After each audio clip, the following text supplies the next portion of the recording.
Dalam video kali ini saya kembali akan membahas ini ya, tandon atau torrent. Nah, kali ini ada subscriber yang menanyakan tentang bagaimana menggabungkan dua buah tandon atau torrent. Nah, kebetulan yang nanya ada dua macam pertanyaan.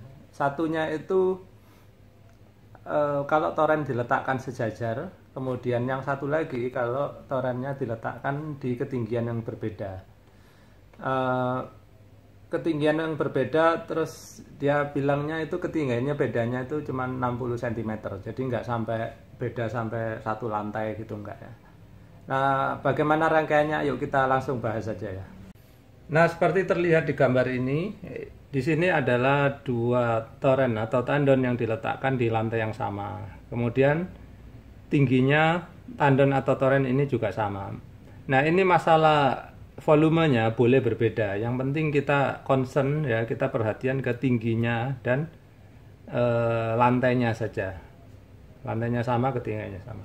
Kemudian yang di sini nanti akan kita bahas berikutnya, yaitu dua torrent yang diletakkan pada ketinggian yang berbeda. Di sini pertanyaannya itu kalau bedanya 60 cm bagaimana?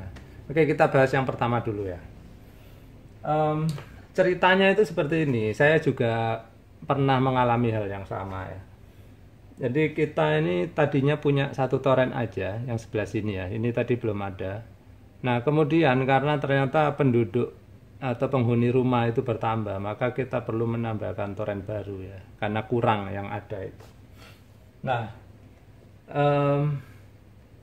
pertama kali sebelum kita ngomongin menggabungkan dua torrent atau tandon ini, kita ngomongin kontrolnya dulu ya. Jadi tandon itu kan pengisiannya anggaplah dari sana, boleh dari pompa atau PDAM, kita nggak ngurusin yang sana ya, kita ngurusin penggabungannya aja. Nah, kita anggap bahwa taruhlah di sini itu kita pakai klep pelampung ya. Jadi ketinggian air kan segini nih.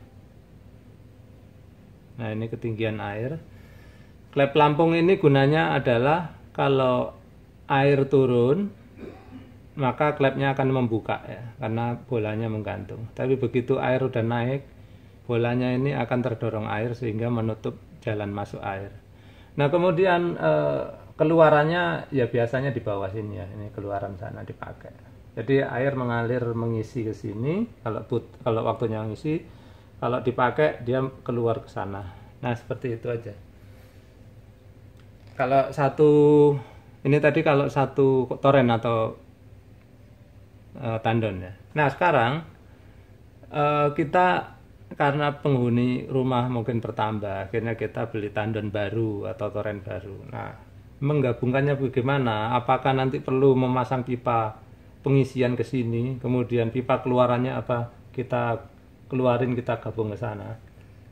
Tidak perlu ya. Jadi yang kita perlu lakukan hanyalah ini, kita sambung aja ini, kan ada lubang ya. Biasanya torrent itu punya lubang di sini dan di sana. Ini kita gabungkan seperti ini aja. Nah, dengan cara seperti ini, maka nanti air kalau sini terisi penuh, di sini juga ikut penuh seperti ini. Kalau air turun, di sini juga ikut turun. Jadi dia full ikut sama sini aja gitu. Nah, kenapa bisa terjadi? Ini adalah prinsip bejana berhubungan ya kalau dalam ilmu fisika, atau pada dasarnya si air itu kalau dihubungkan pasti permukaannya tingginya akan sama, udah gitu aja. Kalau nggak percaya kawan-kawan bisa buktikan sendiri, dan pasti ya, karena saya sudah mengalaminya. Terus di sini jangan lupa kita, meskipun kita hubungan ini, jangan lupa dipasang stop kran ya. Ini lambangnya aja, gambarnya stop kran seperti ini. Nah, gunanya stop kran ini apa? Misalkan kita lagi butuh membersihkan tandon yang sini, ya kita tutup dulu, kita kuras, mungkin lewat lubang di sini ya, kita kuras terus dibersihkan seperti itu. Sama, kalau kita mau bersihkan ini, enggak ya, kalau kita bersihkan ini terpaksa sini ya, airnya biar nggak buang dua-duanya ya, ini ditutup dulu, biar air sini nggak terbuang, hanya sini aja yang terbuang. Tapi sementara emang nggak bisa dipakai ya, seperti itulah. Tapi pada dasarnya kita melakukan pemeliharaan kan nggak sering ya, paling juga setahun 2 tahun sekali gitu aja. Jadi sesimpel ini kawan-kawan ya. Kalau tadi itu ya levelnya sama, kemudian tinggi ininya sama. Nah kalau tingginya berbeda nanti urusannya lain lagi ya. Nah kawan-kawan kalau memang punya kasus lain silakan tuliskan di kolom komentar, nanti kita bahas. Oke, kemudian kasus kedua nih ya. Ini tadi yang pertama udah terjawab ya. Sekarang yang kedua. Nah, dalam kasus kedua ini, kedua toren ini terletak di ketinggian yang berbeda 60 cm. Nah, jadi gini kawan-kawan, kalau dia berada di ketinggian yang berbeda, mau tidak mau, itu inputnya harus masing-masing punya kontrol sendiri. Jadi misalkan gini ya, anggaplah sumber air dari sini ya. Sumber air dari sini.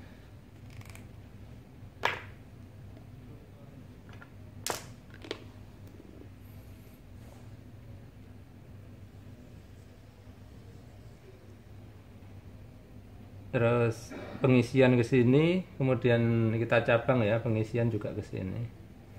Nah, ini masing-masing harus punya ini klep pelampung masing-masing.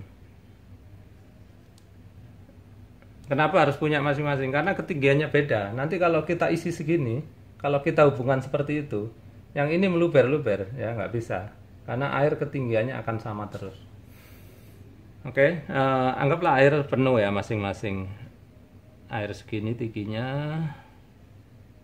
Oke, ini jelek ya, kita bagusin dikit. Nah, air kira-kira tingginya segini. Jadi nggak ada masalah dengan ini ya. Yang penting harus dua-duanya punya klep pelampung. Sehingga kalau penuh dia nutup. Ini juga kalau penuh dia nutup. Ya. Jadi air arahnya mengalir ke arah sana. Terus masing-masing ke inputnya.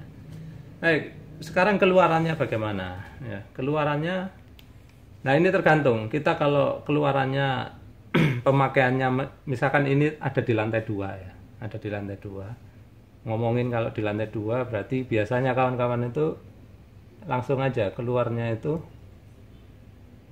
seperti ini. Nah, langsung turun ke lantai 2. Kemudian ini kita gabung aja.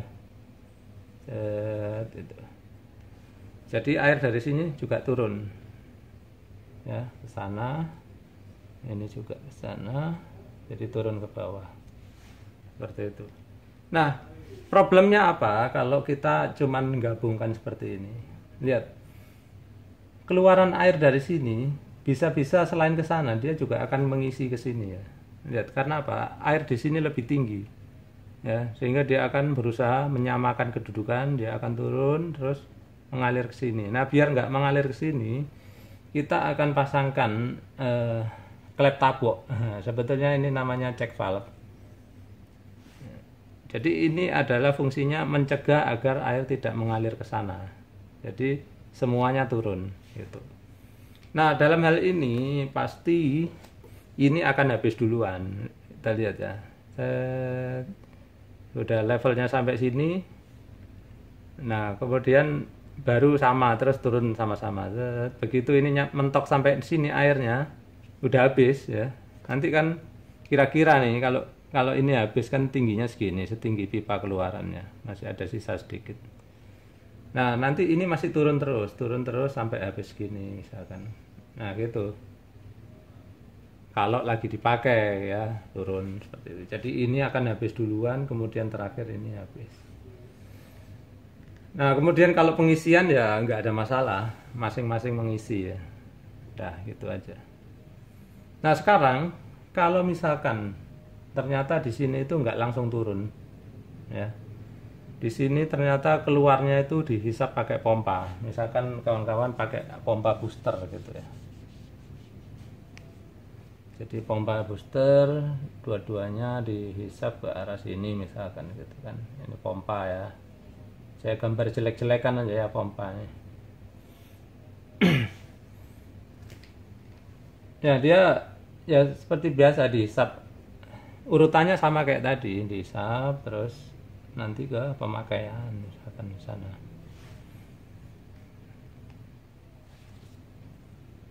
Ya nggak ada masalah, tapi yang jelas apa?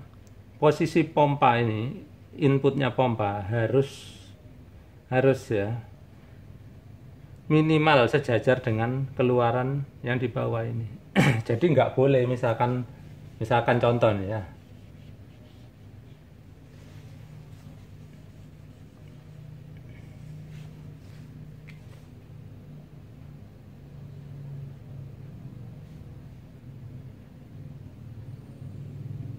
Contoh pompanya di sini misalkan.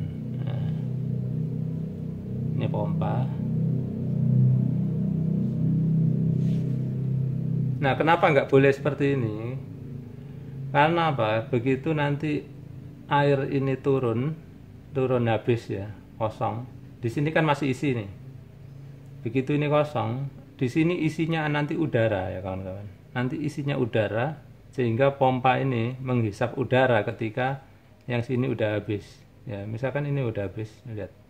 Isinya udara, jadi dia pompa nggak akan menghisap yang sini lagi karena dia udah masuk angin lah istilahnya ya. Jadi angin akan masuk ke sini sehingga pompanya hanya berputar aja, dia nggak mau memompa air karena masuk angin tadi, angin dari sini.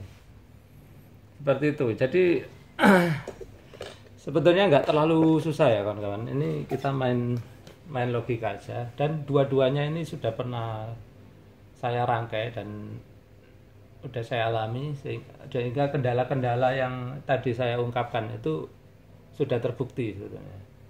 Kemudian kawan-kawan bisa tinggal menirukan apa yang tadi saya sudah pertunjukkan. Jadi yang terakhir ini tadi rangkaian salah ya, ini salah, jangan diikuti. Tadi yang benar kalau pompanya itu minimal harus tinggi ini, atau di bawahnya boleh gitu ya. Diputar lagi ke yang sebelum ini tadi. Kalau kalian bingung, dilihat lagi yang tadi rangkaian sebelum saya gambar ini. Baik, demikian dulu ya cara merangkai dua tauren atau dua tandon. Dalam hal ini ada dua kasus. Mudah-mudahan bermanfaat dan menjadi inspirasi bagi kawan-kawan. Terima kasih sudah menyaksikan.